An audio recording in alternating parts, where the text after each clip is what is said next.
자, 여러분 24페이지 보시죠. 4번의 포괄손익계산서입니다. 자, 포괄손익계산서. 자, 이제 수익과 비용에 대한 얘기죠.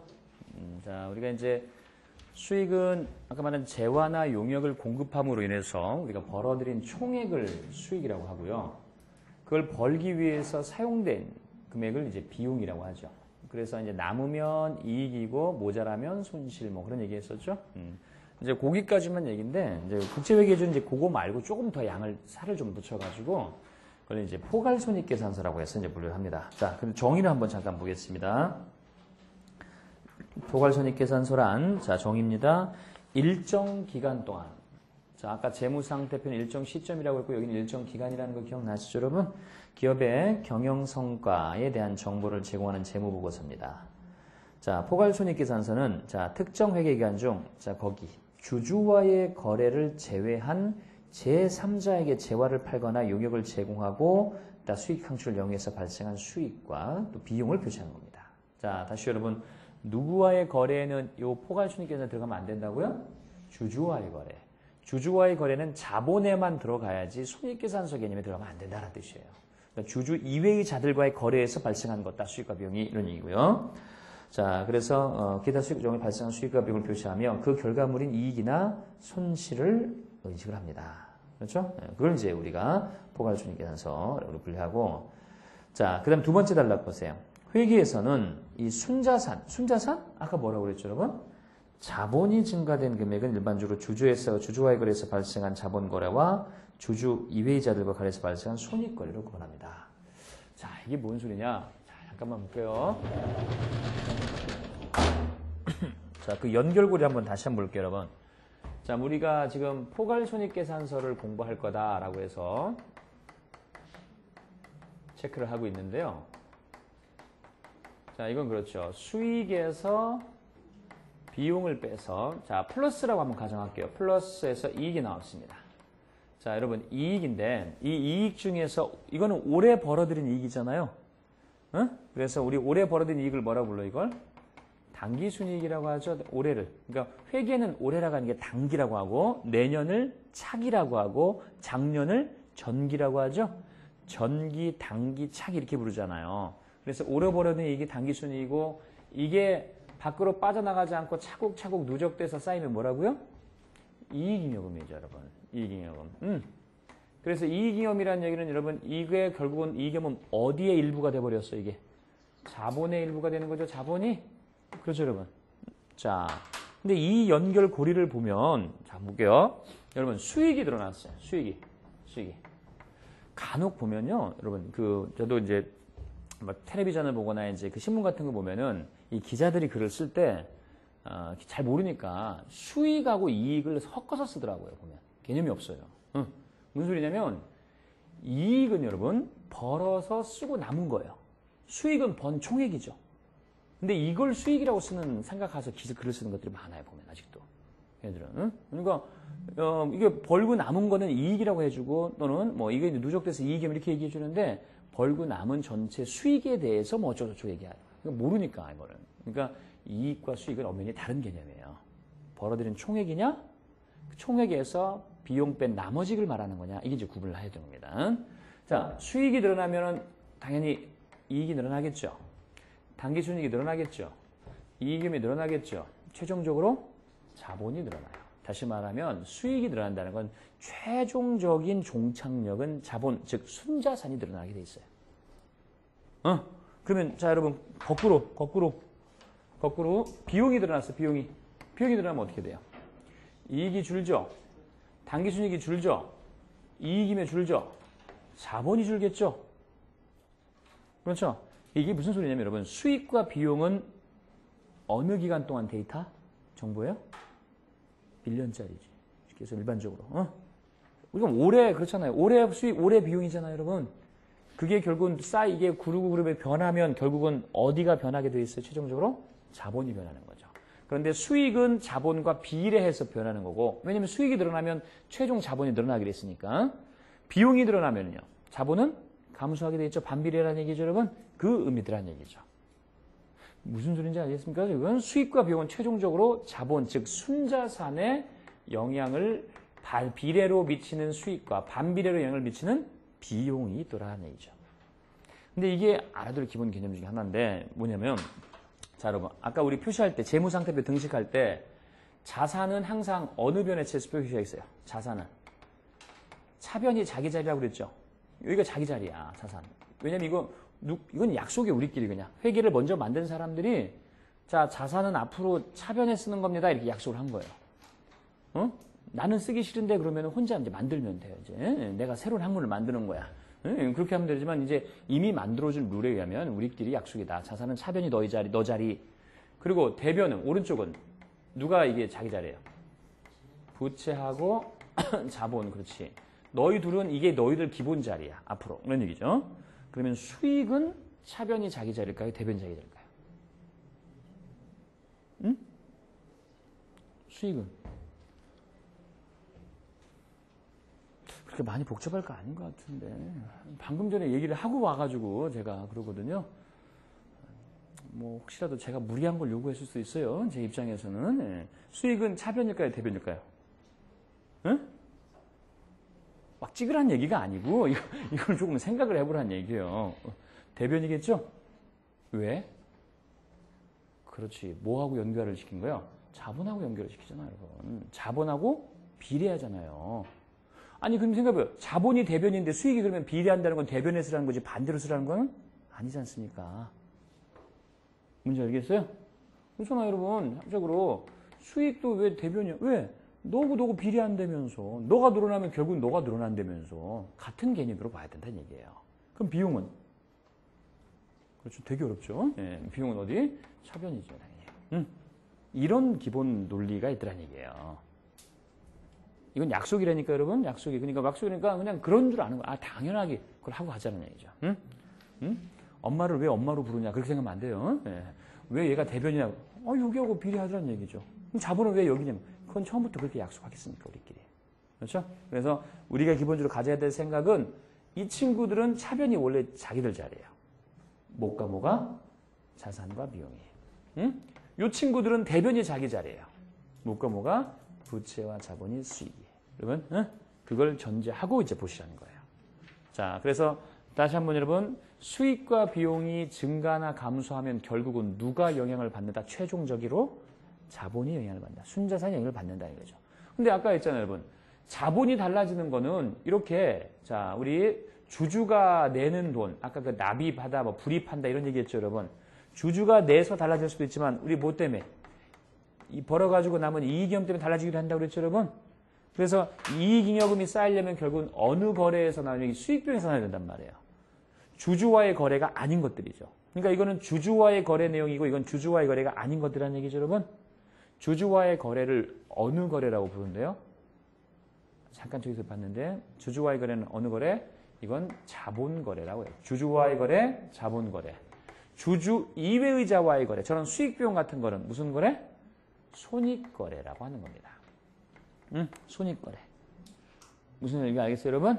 자, 우리 기본, 여러분 그렇잖아요. 모든 학문이 실은 왜 이렇게 이제 단어들을 강조하냐면 무슨 뜻인지를 알면 반은 알고 들어가는 거예요. 그렇잖아요. 제가 보기에는 뭐 수학도 단어, 영어도 마찬가지고 수학도 마찬가지예요. 수학도 단어만 제대로 계속해서 몇 번 강조를 하면은 반은 먹어요, 계산이. 근데 이제 그 단어에 대한 개념들이 모르니까 이제 뭐 기초가 없다는 등 뭐 이렇게 어렵냐. 회계도 말뜻만 반 알잖아요. 그럼 반은 얘기 아신 거예요. 우리가 그냥 이렇게 써요. 자본거래, 손익거래. 근데 이제 그 진짜 의미는 주주와의 거래, 주주 이외의 자와의 거래를 이런 식으로 구분하더라는 얘기죠. 자, 포괄손익계산서에 대한 거래는 어느 거래만 들어가야 된다? 포괄손익계산서? 손익거래. 그렇지, 손익거래. 자본거래는 안 되고 이런 얘기죠. 손익거래만 가격 약속하십시다 이런 얘기예요, 지금. 약속하세요 이런 얘기죠. 응? 그래서 룰을 하자 이런 얘기죠. 응? 자, 그래서 다시 그 두 번째 단락을 보세요, 여러분. 회계에서는 순자산이 증가되는 금액들은 일반적으로 주주와의 거래에서 발생하는 뭐하고요? 자본거래하고 주주 이외의 자들과 거래에서 발생하는 무슨 거래? 손익거래를 구분을 합니다. 그렇죠. 말 다 했죠, 여러분. 그래서 여기서 주주와의 자본거래에 인해서 증감되는 금액은 포괄손익계산에 넣으면 안 되겠죠. 반드시 어디? 재무상태표상의 자본 항목이나 별도의 자본 변동표만 들어가야지 여기다 넣으면 안 돼요. 그러죠. 지금 우리가 공부할 거에 넣으면 안 돼요. 그래서 포괄손익계산서는 반드시 누구와? 주주 이외이자들과의 거래에서 발생한 거래만을 표시하는 것을 원칙으로 합니다. 알고 계셨죠? 이런 거는? 갑니다. 자, 밑에 세 번째 줄 아래에서 보듯이 포괄손익계산 양식은 중앙 상단에 포괄손익계산 명칭을 반드시 기재하고 그 아래 손익계산서, 손익계산의 대상이 되는 회계 기간을 꼭 표시해 주시고 좌측 상단에는 기업의 명칭을, 우측 상단에는 금액을 표시하면 됩니다. 자, 그래서 오른쪽 보니까 여러분 포괄손익계산서 나왔어요. 근데 그 밑에 2001년 1월 1일부터 12월 31일까지는 기간을 딱 명시해놨죠. 그리고 왼쪽은 스타 주식회사, 오른쪽은 단위는 원으로 계산해서 이런 얘기죠. 자, 그래서 수익이 있고 그 용역 매출, 비용 급여, 임차료, 소모품비, 감가상각비, 지급수수료, 이자비용, 비용이 쫙 쓰고 비용 합계해서 빼면 당기순이익. 이 당기순이익까지만을 뭐라고 부르냐면 그게 바로 손익계산서예요. 여러분들 회사에서 실제 업무 보시는 분들은 손익계산서 이름을 더 쓰죠, 여러분? 어디까지만이라고요? 당기순이익까지만. 근데 당기순이익 말고 기타 포괄이익, 기타 포괄손익이라고 쓰는 거를 합해서 총포괄손익이라고 하죠, 여러분? 총포괄이익? 거기까지가 포괄손익계산서예요. 이름이. 그러니까 이름을 다르게 부르는 게 아니라 어디까지 나타내냐에 따라 달라지는 거예요, 이름이. 당기순이익까지만 가면 뭐라고요? 손익계산서. 당기순이익 말고 기타 포괄손익이라는 것까지 포함해갖고 총포괄손익까지 가면 뭐라고요? 포괄손익계산서. 이런 용어들을 쓰더라는 얘기죠. 알았죠? 그래서 IFRS를 쓰시는 분들은 저 끝까지 다 하는 거고 IFRS가 아닌 우리 그냥 일반 중소기업 회계, 일반 기업 회계 좀 쓰는데 그러면 당기순이익에서 끝이에요. 밑에까지 할 필요 없다고 그래요. 중소기업은행은. 하지만 이제 더 길게 요구하는 게 IFRS라는 뜻이죠. 자, 다시 여러분 포괄손익계산서는 매출부터 시작하면 어디서 한번 보여야 되고 당기순이익 그리고 기타 포괄손익.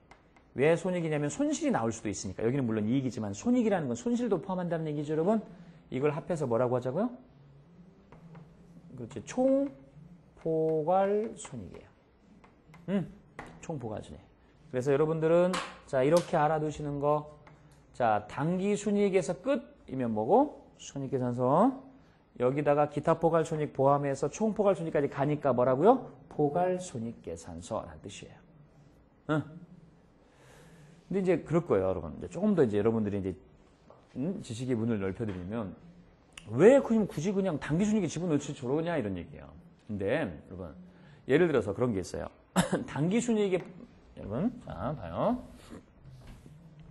당기순이익에 포함하면 얘가 어디로 가냐면 어디로 가요? 이게 이익염으로 이제 딱 가잖아요. 이익염으로 간다는 얘기는 이게 누적되면 뭐 줄 수 있다는 얘기야. 배당을 줄 수 있죠. 아까 뭐 했잖아. 이익이염 하면 여러분이 뭐죠? 배당. 이게 먼저 떠올라야 돼. 배당의 원천이야 너는 이런 얘기죠. 근데 어떤 손익은 배당을 주면 안 되는 것들도 있어요. 가장 대표적인 게 여러분, 자, 제가 우리 회사가 삼성전자 주식을 샀어요. 1,000만 원치 샀거든요. 기말이 되니까 1,500으로 주가가 뛰었어요. 그러면 12월 30일까지 갖고 있으니까. 그럼 그 사이 500을 먹었죠. 그런 이익을 우리 보통 평가이익이라고 그래요. 갖고 있으면서 평가해서. 근데 그거를 만약에 배당을 줬다라고 생각을 해볼게요. 그러면 조금 있으니까 주가가 떨어지기 시작한 거예요. 이미 배당은 나갔는데 주가는 떨어졌어요. 그러면 손실이 생기겠죠. 그러면 예전에 배당 준 거 다시 돌려주세요라고 할 수 있어요, 없어요? 없어요.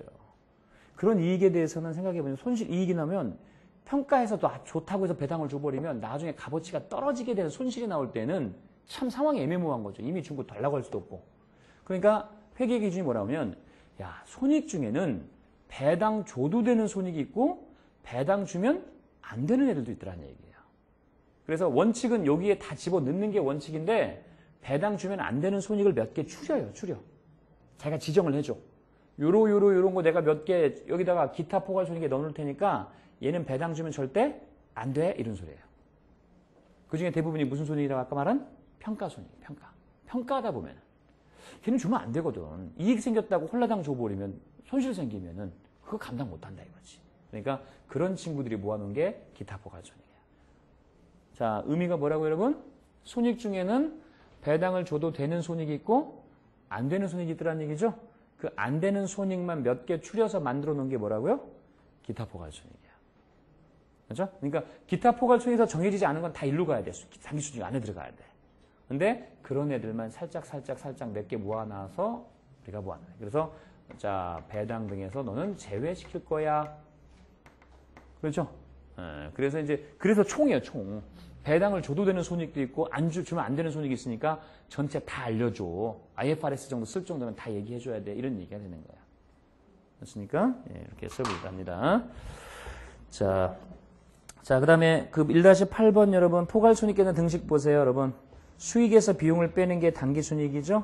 그리고 수익은 거꾸로 이제 비용과 단기순이익의 합계가 되는 거죠. 이렇게 쓰고 자 수익의 정의입니다. 수익이란 일정 기간 동안의 기업의 주된 영업활동의 결과 자 재화를 팔거나 용역을 제공해서 발생하는 뭐가 늘어나거나 자산이 늘어나거나. 여러분 생각해 보세요. 내가 물건을 팔았어. 상품을 팔았어요. 팔아서 돈을 받았어. 이게 10만 원짜리야. 10만 원만큼 나한테 돈이 들어왔겠죠? 그렇죠? 또는 부채가 감소하고 내가 팔아서 돈을 받는 게 아니라 내가 저 사람한테 줄 외상값이 있었거든요.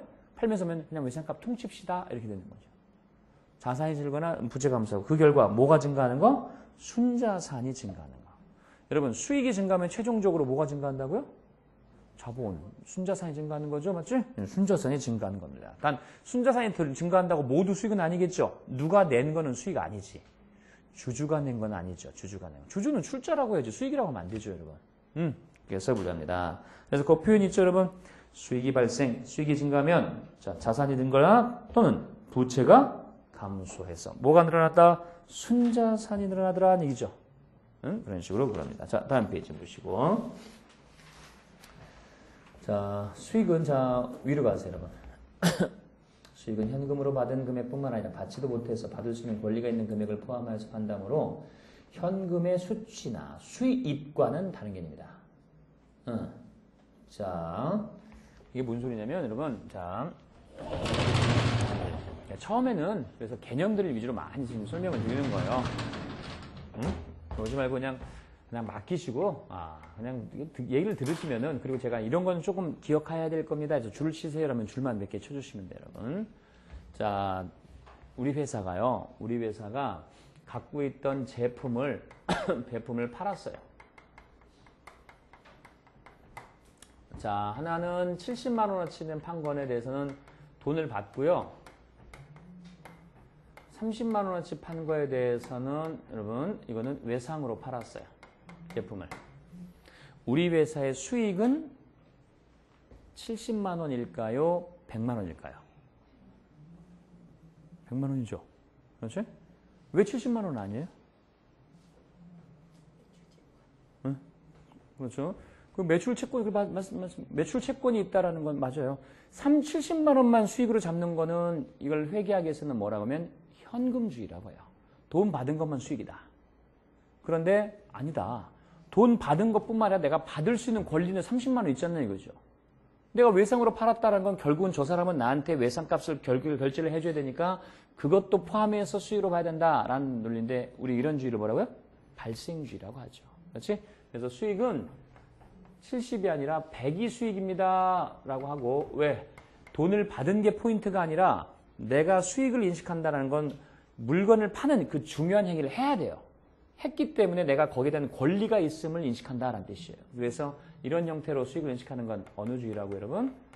발생주의에 의해서 수익을 인식한다. 즉 못 받은 것도 물건을 팔거나 재화를 제공하거나 용역을 제공하면 나의 수익에 대해 인식 대상이 될 수 있다는 얘기죠. 자, 그 얘기를 하는 겁니다. 예를 들어서 기업이 상품이나 제품을 판매해서 현금을 수취하면 수익이 발생하고 현금이라는 기업의 자산이 증가해서 순자산의 증가를 가져옵니다. 그러나 현금을 수취하지 않고 외상으로 판매해도 수익이 발생하면서 대금을 수취할 수 있는 권리인 매출 채권이라는 자산이 증가해서 순자산의 증가를 가져오는데 이는 곧 수익은 현금의 수취와는 무관하게 인식한다는 의미고 가로 열고 회계에서는 이걸 뭐라고 하자고요? 발생주의라고 합니다. 그렇죠? 이렇듯 수익이 증가하면 현금의 수치 여부와 무관하게 자산이 증가하거나 부채가 감소하게 되고 그 결과 뭐가? 순자산이 증가하게 되는 겁니다. 무슨 얘기인지 알죠, 여러분? 지금 여러분들하고 나하고 또 약속으로 들어가는 거죠. 수익은 돈 받은 것만 수익이 아니라 돈 받을 권리가 있는 것까지도 수익을 갖는 거다. 어느 주에 입각해서? 발생주에 입각해서 갈 겁니다. 라는 뜻이죠. 그렇죠? 이렇게 해서 하고. 자, 표 1-9번 보세요. 수익은 다시 이제 수익을 좀 디테일하게 둘로 나눈대요. 자, 매출액. 주된 영업활동 과정에서 발생한 수익. 주된 영업. 자, 그럼 뭐? 상품 판매, 제품 판매. 이걸 우리가 재화라고 하죠. 상품과 제품을. 재화를 팔거나 용역을 제공해 줄 때 매출액. 두 번째는 영업의 수익. 주된 영업활동 이외의 과정에서 발생한 수익. 이자 받거나 배당금 받거나 임대료를 받거나 자산의 처분익 이런 거죠. 그런 거죠, 여러분. 자, 우리 회사가 컴퓨터를 만들어 파는 회사예요. 근데 컴퓨터를 만드는 거를 컴퓨터를 외상으로 팔았다. 그럼 이건 나한테 뭐가 되는 거예요? 매출액이 되는 거죠. 근데 컴퓨터를 배달하던 트럭을 이제 필요 없어가지고 중고로 팔아버렸어요. 그랬더니 이익이 생기더라고요. 그건 나의 매출액입니까? 아니죠. 영업의 수익이라는 개념이죠. 이렇지? 우리는 트럭 파는 회사가 아니잖아요. 컴퓨터를 파는 게 우리의 주된 영업 활동인 주업이니까 거기서 발생하는 수익은 매출액이라 하지만은 부수적인 행위란 얘기죠. 이자 받거나 배당 받거나 누구한테 좀 빌려주거나 아니면 그 트럭 같은 거 팔아가지고 나오는 거 그런 거 우리의 주된 영업이 아니까 그런 부수적인 행위로부터 발생한 수익을 영업의 수익이라고 하더라는 얘기죠. 그렇지? 이렇게 해서 분류하더라는 얘기죠. 자, 그럼 비용은 자, 여러분 비용이 발생하는 일정 기간 동안 기업의 주된 영업활동을 수행하는 과정에서 재화나 용익의 구입에 따라서 발생하는 자산이 감소하거나 또 부채가 증가하는 비용이 발생하면. 왜냐면 그렇죠, 여러분. 제가 이거를 1,000원에 샀어요. 1,000원에 사서 다 썼습니다. 소비를 했어요. 그러면 돈이 나가겠죠? 자산이 감소했죠? 아직 돈을 못 줬어요. 그러면 외상값 줘야 될 부채가 발생하겠죠? 그러니까 이거를 비용이라는 행위는 뭐예요? 자산이 줄거나 또는 부채가 늘어납니다. 결국 뭐가 늘어난다? 감소한다? 순자산이 감소하게 되는 게 비용이라는 얘기죠. 이렇게 해서 불립니다. 그럼 여러분, 자, 밑에 보세요. 이러한 비용은 비슷한 개념인 원가와는 다르다. 비용과 원가는 다르다는 얘기죠. 원가는 재화나 유익을 취득하기 위해서 지급한 대가 전체를 표현한 말이고, 비용이란 특정한 수익을 얻기 위해서 소비된 당의 재화나 용역의 자산의 원가를 말하므로 비용은 항상 수익과 관련해서 파악하는 겁니다. 자, 무슨 소리냐, 여러분. 우리가 차를요, 직원들이 출장 다니려고 아반떼를 한 대 샀어요. 2천만 원 주고. 2천만 원짜리 아반떼를 하나 샀어요. 차량을. 출장용 차량을. 그러면 몇 년이나 타냐라고 하니까 우리 회사가 차를 보통이니까 5년 정도 탄대요. 5년 정도 탄대요. 그럼 여기서 말하는 원 의미가 이 차량의 원가는 얼마냐 이런 얘기예요. 이걸 사기 위해서 총 얼마 줬어요? 2천을 줬죠. 2천이 원가라는 얘기예요. 비용이 2천이죠. 비용이 2천이 아니야. 원가가 2천이야. 그럼 비용이란 건 뭐냐? 이걸 몇 년 이용한다면 5년 이용한다고 그랬죠? 잔존값이 똑같이 5년 동안 쓸 거예요. 그러면 2천을 한 방에 비용으로 떠는 게 아니라 5년이란 기간 동안 나누면 여기 400, 여기 400, 여기 400, 여기 400 이렇게 400 나누죠? 그래서 이렇게 그 기간 동안 사용된 부분 이게 뭐라고요? 그게 비용이라는 얘기예요. 그렇죠? 그래서 우리 업무 하시니까 여러분 얘가 원가고 이렇게 사용되는 기간 동안 나누어서 비용으로 처리하는 이런 절차를 뭐라고 부릅니까? 회계에서. 그렇지. 감가상각이라고 하죠. 그래서 이런 비용이 감가상각비죠. 감가상각이라고 하잖아. 감가상각이란 건 자산을 2천을 샀으면 2천을 왜 한꺼번에 다 터냐 이거지. 야, 너 5년 탄다면서. 그럼 5년 동안 나누어서 터야 되는, 이 나눠가는 비용 되는 게 맞는 거 아니야? 이런 얘기죠. 그래서 그 기간 동안 나누어서 조금씩 비용화 시키더라는 얘기죠. 감가상각이라는 게. 자, 여러분. 원가와 비용의 차이 알겠어요, 여러분? 2천만 원이 뭐라고요? 원가야. 지출원 취득. 그 중에서 사용된 부분만큼만 떨어내는 게 바로 비용이더라는 얘기죠. 자, 정의 한 번만 다시 볼게요. 자, 원가는 코스트라고 하죠. 코스트는 재화 용역을 취득하기 위해서 지급한 대가 전체. 그런 말이고, 비용은 그 중에 뭐라고요? 그 수익을 얻기 위해서 소비된 당해 재화나 용역 등 자산의 원가를, 당해 부분에 해당하는 원가. 사용된 거다, 이거지. 소비된 거야. 그래서 비용은 항상 뭐하고? 수익과 맞춰 잡아라, 이런 얘기죠. 이게 나옵니다. 그럼 여러분, 비용은 항상 돈이 나가야 될만 비용이 될 수 있나요? 안 되지. 그렇지. 외상으로 할 수도 있는 거 아니에요, 여러분? 대금의 지급 여부와 비용은 상관이 없다. 이죠. 아까 수익도 그랬잖아요. 꼭 돈을 받아야만 수익인가? 그럼 무슨 주의니까? 현금주의잖아요. 비용도 마찬가지야. 꼭 돈을 다 줘야 되느냐? 돈을 안 줬어도 그 기간 동안에 지급해야 될 의무가 있으면 다 비용이라는 얘기죠. 그래서 들어갑니다. 자, 그 다음에 수익비용 영향이고, 오른쪽에 표시 1-10번 보세요, 여러분. 자, 거기 수익이 증가하고 비용이 감소해야지만 당기 순이익이 늘어나고 이익염이 늘어나며 마지막으로 자본이 증가한다. 그렇죠? 그래서 수익이 증가하면 자본도 비례해서 증가하고 비용이 증가하면 자본은 반비례해서 어떻게 된다? 감소한다. 알고 계셨죠, 이건? 네, 그런 일이 된다. 자, 그러면 네 번째, 포괄손익계산 작성 원칙. 자, 1번. 자, 발생주의. 아까 했었죠, 여러분? 외상도 다 수익과 비용이 되는 거다. 맞죠? 왜? 거래나 사건이 발생한 게 중요하지, 여러분. 돈이 들어온 게 주고 이게 더 중요한 건 아니더라니, 회계에서는. 그렇죠? 발생주의란 수익과 비용을 현금 유출입이 있는 기간에 인식하지 않고 당해 거래나 사건이 발생한 기간에 인식한다는 원칙이다. 그렇죠? 자, 그래서 다만 수익은 실현 시기를 기준으로 단기 중에 실현된 손익만 포괄손익계에서 인식하고 미실현 손익은 일간 기타 포괄손익을 합니다. 자, 2번 실현주의. 수익은 당해 거래와 관련해서 실현된 시점에 포괄손익계산서 인식한다는 원칙이다. 실현된 것만. 그렇죠? 네, 이게 나중에 또 공부할 거니까. 세 번째, 수익비용 대응의 원칙. 여러분, 비용의 의미는 그게 있어요. 비용을 왜 썼냐? 여러분, 차를 왜 이용했냐? 차를 왜 탔냐 이거죠. 왜 썼어요? 그러면 직원들이 출장 다니면서 그만큼 일을 해서 수익을 창출하는 얘기죠. 비용의 정의에는 그런 어떤 의미냐면 비용이란 건 수익을 얻기 위해서 희생된 자원이 비용이에요. 내가 수익을 얻으려고. 그러니까 비용 입장에서는 너 언제 인식할까라고 하니까 난 수익 때문에 쓴 건데 수익 잡을 때 맞춰 잡아야지. 이게 비용의 논리예요. 그 원칙을 뭐라고요? 수익비용 대응의 원칙이라는 거죠. 비용을 인식할 때는 수익에 대응시켜라 하는 얘기예요. 비용이 보기에는 그렇잖아. 나는 왜 썼냐면 나 수익 때문에 썼어 나. 수익 잡을 때 나 같이 맞춰 잡아야 되는 거 아니야 이런 얘기죠. 그래서 그때 적용되는 원칙이 수익비용 원칙. 이 원칙은 비용을 인식할 때 적용되는 원칙을 말하고 자 비용이란 어떤 의미가 있대요 여러분? 수익을 얻기 위해서 희생된 자원의 가치이므로 비용을 인식할 때는 항상 수익의 인식 시점과 대응해서 인식시켜야 되는 원칙이다. 이런 얘기죠. 그렇죠? 수익비용 원칙. 여러분, 그러니까 이런 의미예요, 여러분. 원래 회계는 재무제표를 만들 때 어느 주의에 의해서 만들어내면 발생주의에 의해서 만드는 게 원칙이에요. 이제 이게 조금 더 깊게 들어가는지. 그런데 수익을 어느 주의에 이걸 좀 더 구체화시켜서 어느 주의? 실현주의라고 해서 가는 거고 비용은 자 어느 주의?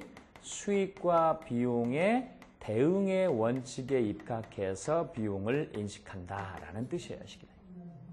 그러니까 발생주의가 이게 현금주의 반대 개념이잖아요. 발생주의가 뭐냐면 이 실현주의부터 얘기하면 발생주의가 뭔지 알아요. 제가 이걸 우리 회사 물건이거든요. 이거를 파는 행위가 발생주의예요. 근데 이 수익은 파는 것도 물론 중요해요. 근데 그게 얼마짜리인 줄 알아야 돼요. 그래서 실현주의는 딴 게 아니라 그래서 실현주의라는 건 파는 행위가 발생했고 거기에 따른 금액을 얼마인지 알 수 있을 때가 실현주의라고 봐요. 그러니까 팔기도 해야 되지만 그래서 돈이 얼마짜리인데. 왜냐면 회계는 모든 거래를 다 모르면 숫자로 표시할 수 있어야겠죠. 팔기만 많이 팔았어.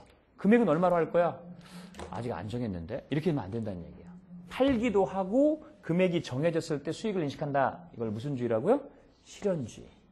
비용은 이렇게 안 따져요. 비용은 너 언제 잡을 거야? 그러니까 나 수익에 맞춰 잡을 거야. 수익 비용 대응의 원칙이란 뜻이 되는 거예요. 그렇죠? 비용은 수익에 맞춰 잡겠다 이런 얘기죠. 그래서 자 다음 페이지 보시고 자 총액주의. 자 수익과 비용은 여러분 상계해서 순액으로 표기하지 않고 각각 총액으로 표시하는 게 원칙이다. 그렇죠? 수익과 비용은 퉁치지 말라는 거예요. 그러니까 수익 따로 표시, 비용 따로 표시. 왜냐하면 여러분 수익과 비용을 퉁쳐버리면 뭐만 남아요? 이익이나 손실만 남겠죠. 그렇잖아. 얼마 벌어서 얼마 쓰고 얼마 남았다고 얘기해줘야지 얼마만 남았어 이렇게 해주면 되겠냐 이거지. 그러니까 퉁치는 거 아니에요 라고 하는 걸 무슨 원칙이라고요? 총액주의 또는 총액 표시의 원칙 이렇게 해서 분류가 되는 겁니다. 그렇죠? 이렇게 해서 갑니다. 자 회계 관련된 사항 등 일반적으로 인정된 회계 원칙 뭐 이런 건 다 쓸 거고 자 한 장 넘겨볼게요. 30페이지. 자 회계 기간이 나오죠? 회계 기간. 자 회계 기간. 자 그림을 잠깐 보세요. 그림을 자 작년도를 뭐라고요? 전기, 올해를 단기, 내년을 차기. 그리고 자, 그 위에 박스.